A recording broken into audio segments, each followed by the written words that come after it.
ఢిల్లీ ఉగ్రదాడి నేపథ్యంలో రాజాసింగ్ కీలక వ్యాఖ్యలు చేశారు. గుజరాత్ ఏటీఎస్ గత 4 రోజులుగా హైదరాబాద్ లో మకం వేశారని, ఉగ్ర కదలికలపై తీవ్ర నిఘా ఏర్పాటు చేశారని తెలిపారు. ఉగ్రవాది అహ్మద్ మొహియుద్దీన్ సయ్యద్ ని గుజరాత్ లో అరెస్ట్ చేశారని, అతను దేవాలయాల నీటి ట్యాంకుల్లో పోయడానికి రసాయనాన్ని తయారు చేశాడని గుజరాత్ ఏటీఎస్ తో విషయం బట్టబయలిందన్నారు. హిందువుల ప్రాణాలను కాపాడినందుకు గుజరాత్ ఏటీఎస్ కి రాజాసింగ్ ధన్యవాదాలు తెలియజేశారు. అయితే ఉగ్ర దాడుల నేపథ్యంలో మన హైదరాబాద్ తెలంగాణ పోలీసు ఎలాంటి భద్రత చర్యలు చేపట్టిందనేది ఇప్పుడు ప్రశ్న అని రాజాసింగ్ అన్నారు. ఎలాంటి చర్యలు చేపట్టారో ఏదైనా ఒక ప్రశ్న ఇవ్వాలని రాజాసింగ్ కోరారు. తెలంగాణ వ్యక్తి గుజరాత్ లో అరెస్ట్ అయిండు. ఈ మొయినుద్దీన్ సయ్యద్ ఎక్కడ కాదు, మా వెనుకనే రాజేందర్ నగర్లో ఆ వ్యక్తి ఉండేది. గుజరాత్లో అరెస్ట్ అయిండు. చాలా భయంకరమైన కెమికల్ తయారు చేసిండంట. ఆ కెమికల్ ఏదో ఒక గుడి ట్యాంకీలో కానీ ఏదో ఒక చెరువులో కలిపి అమాయకులు ప్రజలని సంపనీకి ప్లాన్ చేసినారంట ఈ టెర్రరిస్టులు. నేను ధన్యవాదం చెప్తున్నా గుజరాత్ ఏటీఎస్ పోలీస్కి.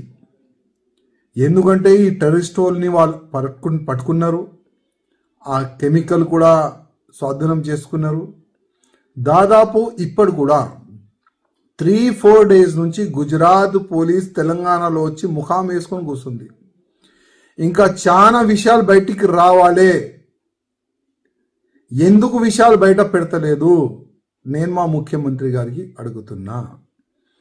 అసలు ఈ మొయినుద్దీన్ అసద్ ఏ వాటర్ ట్యాంక్లో ఈ విషయం కల్పనకి ప్లాన్ చేసిండు? అసలు ఆ టెర్రరిస్ట్ ప్లాన్ ఏముండే? ఏ చెరువులో వాళ్ళు కెమికల్ కలిపి ఎంతోమంది అమాయకులు ప్రజల్ని సంపనికి ప్లాన్ చేశారు కదా, అసలు ఆ చెరువు ఏది? ఆ గుడి వాటర్ ట్యాంక్ ఏంది? ఇవాళ తెలంగాణ ప్రజలు అడుగుతున్నారు, మేము అడుగుతున్నాం. సమాధానం ఇచ్చే బాధ్యత మా ముఖ్యమంత్రి గారికి ఉన్నది, మా డీజీపీ గారికి ఉన్నది. చెప్పాలి ఇవాళ.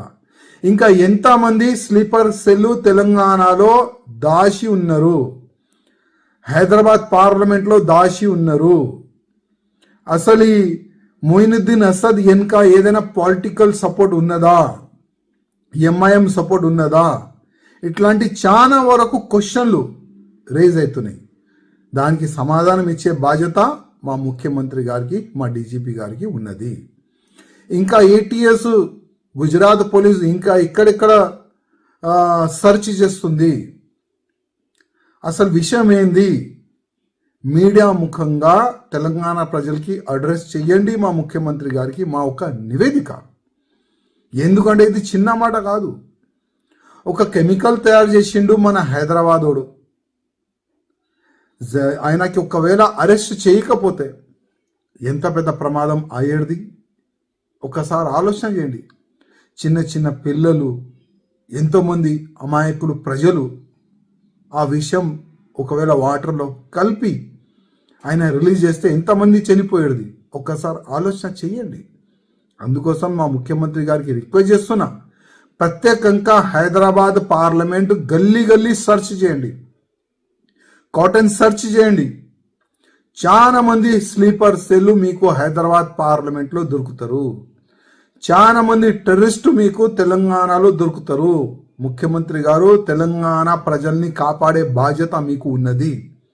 ఒక్కసారి మీరు మీ రుద్రరూపం ఎలక్షన్ ముందు చూపెట్టినారు కదా రాజకీయం పట్ల, కానీ ఈ టెర్రరిస్ట్ పైన కూడా మీ రుద్రరూపం చూపెట్టండి మా ముఖ్యమంత్రి గారికి మా ఒక నివేదిక.